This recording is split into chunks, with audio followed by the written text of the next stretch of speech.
जी guys, आज का हमारा जो टॉपिक है हमने गाइस पीछे वाले टॉपिक के अंदर स्टूडेंट्स हम लोग ये पढ़ चुके हैं अबाउट डाइवर्सिटी मैनेजमेंट को बड़े अच्छे तरीके से हमने एक्सप्लोर किया था। उसके बाद अब हमने आगे जो मूव किया तो हम डाइवर्सिटी की सब ब्रांचेस में गए थे, surface, deep and diversity management.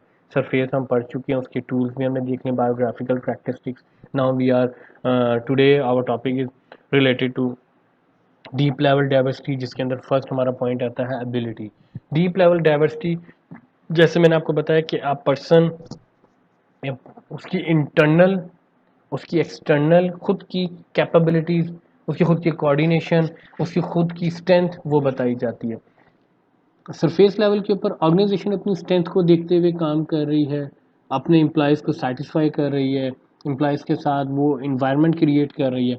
Deep level के ऊपर वो एम्प्लॉयज़ की एबिलिटीज़ को जज कर रही होती है कि आया एम्प्लॉय जो है उस एबिलिटी को मीट कर रहा है जो हमारी रिक्वायरमेंट है। तो उसके अंदर फर्स्ट डीप लेवल के अंदर आती है ability, the individual capacity to perform the various task in a job. Intellectual and physical ability. Intellectual ability क्या होती है, फिजिकल एबिलिटी क्या होती है, ये मैं आपको आगे बताता हूँ। वैसे तो अगर आप ये एक ग्राफ ये नीचे स्नैप्स चेक कर लें तो इसके अंदर खाली आपको पिक्चर्स के अंदर नज़र आ रहा है कि इंटेलेक्चुअल क्या है, इंटरनल, जो आपको आपके खुद के अंदर के टूल्स नज़र आ रहे हैं। और फिजिकल क्या है, द पावर, द आपकी खुद की आपकी एक अप्रोच, फिजिकल अप्रोच आपकी। तो ये दोनों जब एक जगह पे हो तो ऑटोमेटिकली हम कह सकते हैं एक्सप्लोर लेवल के ऊपर एबिलिटीज़ आपकी आ जाती हैं। वरना दोनों को एक एक कोलैप्स करके एक एक हिसाब से देख के चलना पड़ता है। सो कुछ ऐसे टास्क होते हैं जिसके लिए आपको इंटेलेक्चुअल एबिलिटी वाले पर्सन की ज़्यादा रिक्वायरमेंट, कुछ के अंदर आपको फिजिकल, और कुछ में आपको दोनों की रिक्वायरमेंट होती है। जहाँ पे एक कम एक ज़्यादा हो तो भी चलता है, लेकिन मोस्टली हम ऑर्गेनाइजेशन को देखते हैं वो इन दोनों को लेके चलते हैं कि आया पर्सन में वो एबिलिटीज़ हैं इंटेलेक्चुअल एंड फिजिकल के, वो इस टास्क को कंप्लीट कर सके। Okay, you made about two set of factors, intellectual ability and physical ability. Intellectual, the ability is needed to perform mental activities. Journal mental ability, GMA, is a measure of overall intelligence. अब intellectual ability क्या है, मैंने पीछे आपने वो picture भी एक शायद देखी है, वो जो मैंने अभी आपको बताई थी। उसके अलावा मैं आपको शॉर्टेस्ट वे में समझा देता हूँ कि आपकी खुद की स्ट्रेंथ, आपकी खुद की इंटरनल स्ट्रेंथ जो आपके अंदर की है, लाइक आपकी माइंड परसेप्शन, आपकी स्किल्स, आपकी थॉट्स, आपकी कॉन्सेप्चुअल लेवल, आपका हम कह सकते हैं ओवरऑल जो आपकी mind mental level of activities होती है वो आपकी इंटेलेक्चुअल एबिलिटीज़ में आती है। आपकी नॉलेज, आपका आपकी डिसीजन मेकिंग क्राइटेरिया, आपकी डिसीजन टेकिंग एक्टिविटीज़, ये तमाम चीज़ें आपकी आती हैं इंटेलेक्चुअल एबिलिटीज़ के अंदर, कि कितने आप ज़हीन हैं, जहानत की बात आ गई। और फिजिकल एबिलिटी आपकी एक्सटर्नल होती है, लाइक आपकी बॉडी से related, your muscular body, your good, you have good stamina, you have good coordination with your body parts. Like आपके कोई आपकी ऐसी डिसेबिलिटी नहीं है बॉडी की, और आप एक परफेक्ट एक पर्सन हैं जो एक right person for the right job है। आप हेल्दी हेल्दी इन्वायरमेंट वाले हैं, एंड हेल्दी इन्वायरमेंट के साथ आप वर्किंग एक्टिविटीज़ अपनी लाते हैं, तो उसका भी इम्पैक्ट आपकी फिजिकल एबिलिटीज़ के ऊपर होता है। तो ये दोनों चीज़ें डीप लेवल क्या हम कह सकते हैं डाइवर्सिटी के अंदर आती हैं। और इंटेलेक्चुअल के अंदर देखें आपके एकेडमिक परफॉर्मेंस, आपकी प्रीवियस एक्सपीरियंस, तमाम चीज़ें काउंट हो रही हैं कि अब पता चलता है कि आपने किस हद तक काम किया और कितने अच्छे से। और फिजिकल के अंदर आपकी खुद की परफॉर्मेंस, बॉडी परफॉर्मेंस के साथ कि आप कितने हार्ड वर्किंग, कितने एक्टिव माइंड, एक्टिव बॉडी आपकी, और किस हिसाब से आप प्रॉब्लम हैंडलर हो, किस जैसे फॉर एग्जांपल देता हूँ आपको। एक किसी आप किसी रेस्टोरेंट के किसी के बाहर जाएँ तो वहाँ पे अक्सर सिक्योरिटी गार्ड या बॉक्सर्स खड़े होते हैं। अब वहाँ पे एक पतला दुबला सा बंदा खड़ा होगा, आप उसकी परवाह भी नहीं करेंगे। और वहाँ पर ही अगर एक अच्छा मस्कुलर एक तगड़ा बंदा, साउंड माइंड पर्सन खड़ा होगा जो कि एक एक्टिव बॉडी के साथ इंटेलेक्चुअल एबिलिटीज़ भी रखता होगा, और आपको उससे ऑटोमेटिकली आप डरोगे, आप थोड़ा रुक के चलोगे, बिकॉज यू नो डैट कि ये बंदा इस जॉब के लिए राइट बंदा है और इसके अंदर ये एबिलिटीज़ नज़र आ रही हैं, क्योंकि पर्सनैलिटी उसकी बता रही है, फिजिकल एबिलिटी उसकी, परफॉर्मेंस भी, एबिलिटी भी, और इंटेलेक्चुअल भी। और कुछ आप ऐसी जगह जाएँ जहाँ पे आपने एक बहुत ही फिजिकल अपीयरेंस का एक तगड़ा किस्म का फिट पर्सनैलिटी वाला बंदा बैठाया है जॉब पे, लेकिन he doesn't know how to work, he doesn't know how to use the computer और सॉफ्टवेयर।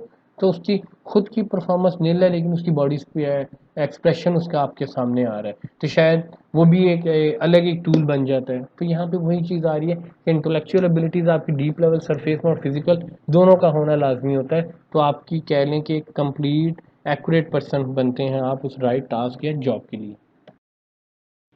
इंटेलेक्चुअल एबिलिटीज़ आपकी मेमोरी है, नंबर एप्टीट्यूड आपके आ रहे हैं, वर्बल आपकी आ रही है, कम्युनिकेशन आप कह रहे हैं, कॉरस्पॉन्डिंग कह लें आप इसको, उसके बाद इंडक्टिंग रीजनिंग, डिडक्टिव रीजनिंग आपकी आ रही है, परसेप्चुअल आपकी स्पीड आ रही है। तो ये विजुअलाइजेशन आपकी, ये तमाम चीज़ें आपकी इंटरनल आपकी गेम ऑफ माइंड है कि आप कितने मेंटली स्ट्रॉन्ग है मेंटल लेवल पे फॉर द स्पेसिफिक जॉब के लिए, और आपकी माइंड अप्रोच कितनी पॉजिटिव है।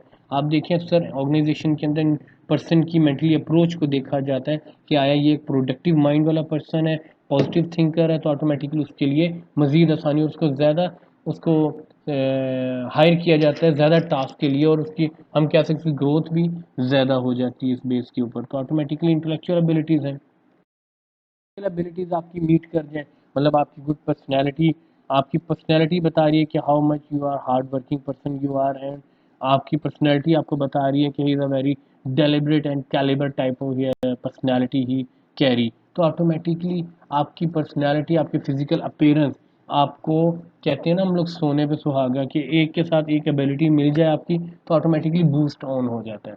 तो ये आपकी आ जाती है डीप लेवल के ऊपर। सेकंड पॉइंट इसका इंटेलेक्चुअल एंड फिजिकल। इसके अंदर फिजिकल के अंदर अब आपकी जो एबिलिटीज़ को हम डिस्क्राइब कर रहे हैं उसके अंदर नंबर वन जो आपकी आ रही है वो आपकी डायनामिक्स आपकी आ रही है, डायनामिक्स स्ट्रेंथ आ रही है, फिर आपकी आ रही है ट्रंक स्ट्रेंथ आ रही है, फिर स्टैटिस्टिक स्ट्रेंथ आ रही है, फिर एक्सप्लोजिव स्ट्रेंथ आ रही है। डायनामिक स्ट्रेंथ आपकी क्या है, वो आपकी होती है एज, फिटनेस लेवल, आपका जेंडर, आपका ability to apply a force repeatedly, कि आप कितने एक्टिव हैं उस काम को बार बार करने में, मतलब आप एक्टिव बॉडी पर्सनालिटी के साथ हैं, थकन जिसको हम कहते हैं ना टायर्ड अप होना, उसकी जगह आप एक हार्ड वर्किंग पर्सन हैं। देन टंग स्ट्रेंथ भी आपकी ओवरऑल, आपकी मसल्स हम कहते हैं ना इसका फिजिकली स्ट्रॉन्ग पर्सन, वो आपकी इसमें आ रही है। स्टैटिक स्ट्रेंथ आपकी, एक्सप्लोसिव स्ट्रेंथ आपकी, फिर आती है एक्स्ट्रा ऑर्डिनरी स्ट्रेंथ, जिसमें फिर हम बात कर सकते हैं कि इंटेलेक्चुअल के साथ साथ आपकी फिजिकल अपीयरेंस भी नो डाउट बहुत तगड़ी और बहुत हैवी लेवल के ऊपर हो। तो ये आपकी फिजिकल एबिलिटीज़ में है। इसके बाद flexibility factor doesn't mean that कि फ्लेक्सिबल होना। फ्लेक्सिबिलिटी फैक्टर और इन प्रैक्टिकल हम लाइफ में या एक्सपीरियंस के अंदर हम इसको यहाँ कंसीडर कर सकते हैं कि कितने परसेंट आप इजी प्रॉब्लम हैंडलर पर्सन हो, कि आपने किस किस्म की सिचुएशन में किस हिसाब से आपने अपने आप को लेके चलना है ताकि वो आपका गिवन टास्क भी कंप्लीट हो। जैसे कहते हैं टीम लीडर अपनी टीम को समझाता भी है, अपनी टीम को मोटिवेट भी करता है, क्रिटिकल सिचुएशन में फ्रंट हो जाता है, कैसी सिचुएशन जहाँ पे बैक स्टेप पे रहना चाहिए वहाँ पे बैक स्टेप पे रह के अपने टास्क को आराम से कंप्लीट करना, एम्प्लॉयज़ को उनके मसलों को सुन के रैश बिहेवियर नहीं देना, काम बिहेवियर के साथ। ये फ्लेक्सिबिलिटी होती है आपकी अपने अंदर, कि आपकी पर्सन कुछ ऐसे होते हैं जिनको थोड़ी सी बात पर एकदम एग्रेशन में आ जाते हैं, कुछ ऐसे होते हैं जो सिचुएशन को हैंडल करने के लिए काम डाउन होकर चलते हैं और फिर बाद में उसको रिजॉल्व कर रहे होते हैं साथ साथ। तो फ्लेक्सिबिलिटी फैक्टर भी आपके बड़े मैटर करते हैं। अदर फिजिकल फैक्टर्स में आपकी बॉडी कोऑर्डिनेशन, आपकी बैलेंस, स्टेमिना, ये तमाम चीज़ें इसी के अंदर ही आती हैं। Implementing diversity management. अब लास्ट पॉइंट जो हमने पढ़ा था वहाँ पे surface deeper than diversity management, कि अब इन दोनों चीज़ों के बाद आपने डाइवर्सिटी मैनेजमेंट को इम्प्लीमेंट करना है। क्या है, आपने इन दोनों चीज़ों की बेस के ऊपर आपने इन्वायरमेंट बना लिया, आपने एम्प्लॉयज़ हायर कर चुके हैं, उसके साथ साथ वर्किंग एक्टिविटी आपकी इन्वायरमेंट चल चुकी है। अब आपने इसको लेके कैसे चलना है, वर्किंग इन्वायरमेंट को कैसे लेके चलना और किस तरह मैनेज करना है, तो वो आपकी आ जाती है डाइवर्सिटी मैनेजमेंट। कि आपने जो डाइवर्ट की हुई है, जो आपकी मैनेजमेंट टूल है, इसको आपने किस तरह मैनेज करना है डिफरेंट एक्सपेक्ट्स को मिलाकर। तो उसके अंदर पहला पॉइंट आ रहा है attracting, selecting, developing and retaining our diverse employees. कि जो ऑर्गेनाइजेशन होती है, जो टॉप मैनेजमेंट, वो अपने एम्प्लॉयज़ को का सिलेक्शन क्राइटेरिया, डिसीजन मेकिंग, उनकी खुद की स्किल्स को डेवलप करना, उनको अट्रैक्शन उनके काम के साथ मोटिवेट करना, उनको एम्प्लॉयज़ को selection criteria, decision making criteria में उनको लेकर आना, उनको समझाना, लाइक ओवरऑल कहते हैं हम लाइक अ बेबी स्टेप के साथ एम्प्लॉयज़ को लेके चलना ताकि वो मोटिवेट होते हैं। Then work with diversity in group, बहुत सारी ऑर्गेनाइजेशन हैं जो अब के दौर में बहुत ज़्यादा आ चुकी हैं, जो group discussion, group working environment को ज़्यादा प्रेफर करती हैं रादर देन दैट अलग अलग टीम खाली दो दो बंदों के साथ वर्किंग करना।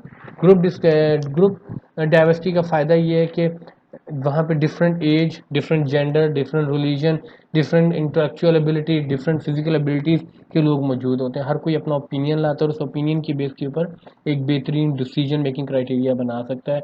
उस ओपिनियन की बेस के ऊपर आप अपने टास्क को अकॉम्प्लिश करने के लिए ईजी वे ढूंढ सकते हैं। डिफरेंट ओपिनियन आइडियाज़ आपको डिफरेंट किस्म की न्यू इनोवेशन की तरफ लेके जाता है।